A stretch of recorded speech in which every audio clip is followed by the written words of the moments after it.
ज्यादा सोचना फैसलों को कमजोर कर देता है।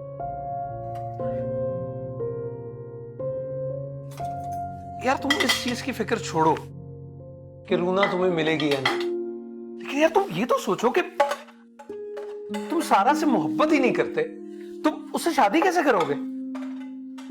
लेकिन मैं सारा से शादी से बचूं भी तो कैसे?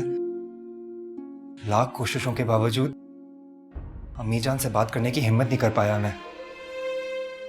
और ऊपर से रूना, उसके बर्फ जैसे रवैये ने मेरी जिंदगी की हरारत को जमा दिया है। ओ भाई, ओ यार, ये औरतों के डाइजेस्टर जैसी लाइनें क्यों बोल रहे हो? मर्द बनो भाई, मर्द। इश्क जो है ना, ये बगावत का नाम है, और अगर लड़ने का दम नहीं है ना, तो मोहब्बत का दम भी मत भरो प्लीज। आप किस लड़ाई की बात कर रहे हैं? मैं कारगिल की लड़ाई की बात कर रहा हूं। अरे यार, सीधी सी बात है भाई, अगर तुम अपने लिए कुछ नहीं करोगे ना, तो कोई और भी तुम्हारे लिए कुछ नहीं करेगा। देखो, दो ही रास्ते हैं तुम्हारे पास। या तो जाकर रूना के बारे में सबको साफ साफ बता दो, और या फिर सर पे सेरा से डालो।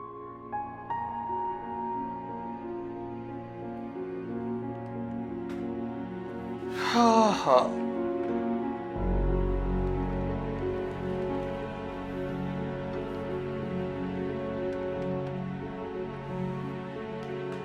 हिम्मत करे। बाजी, आपने रात से कुछ नहीं खाया, कुछ खा तो ले। नानी, मैंने कहा ना मैंने नहीं खाना, उठाओ और ले जाओ।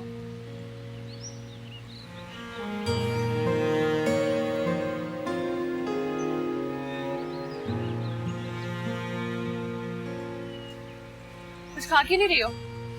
कब तक ऐसे भूखी प्यासी बैठी रहोगी? उस लड़की के लिए जिसको तुम कुर्बानी कहती हो, वो जबर है जो तुमने खुद पर और जैन पर जबरदस्ती थोपा है। तुम्हें ये जबर लगता है? मुझे तो ना कुर्बानी लगती है ना जबर।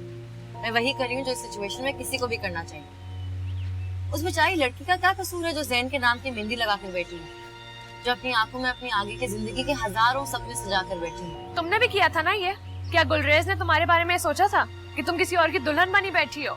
तुम्हारे हाथ पर लगी मेहंदी के बारे में उसने सोचा था? तुम्हारे पलकों पे सजे सपनों के बारे में उसने सोचा था? तुम्हारे घर वालों के बारे में उसने सोचा था?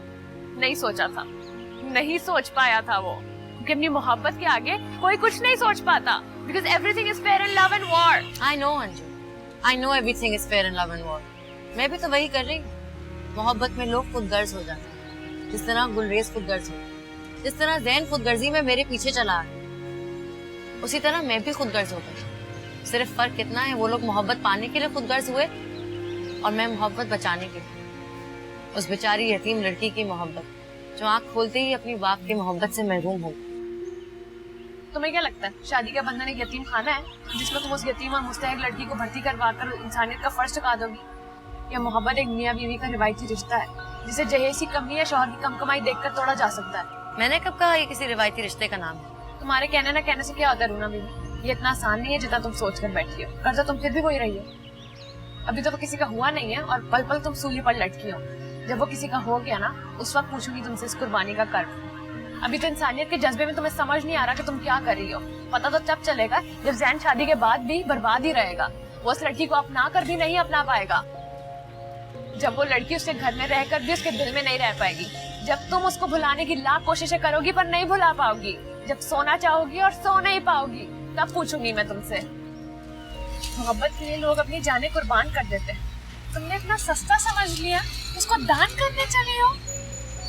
मोहब्बत किसी कंपनी का टेंडर नहीं है जिसे नफा या नुकसान के बिना पर हासिल किया जाए, और ना ही किसी स्कूल की असाइनमेंट है जो तुम्हारी गैर हाजिरी में कोई और कर ले। जिसने मोहब्बत की है निभानी भी उसी को पड़ती है। मैं जानती हूँ कि तुम इस दुनिया की सबसे रहमदिल लड़की हो, लेकिन तुम्हारी रहमदिली तुम्हें ले डूबेगी। तुम्हें, जैन को और उस यतीम लड़की को जो उसकी माँ की सिर्फ नर्स बन के रह जाएगी। 3 जिंदगियां बर्बाद होने से बचा लो रूना, मत करो ये।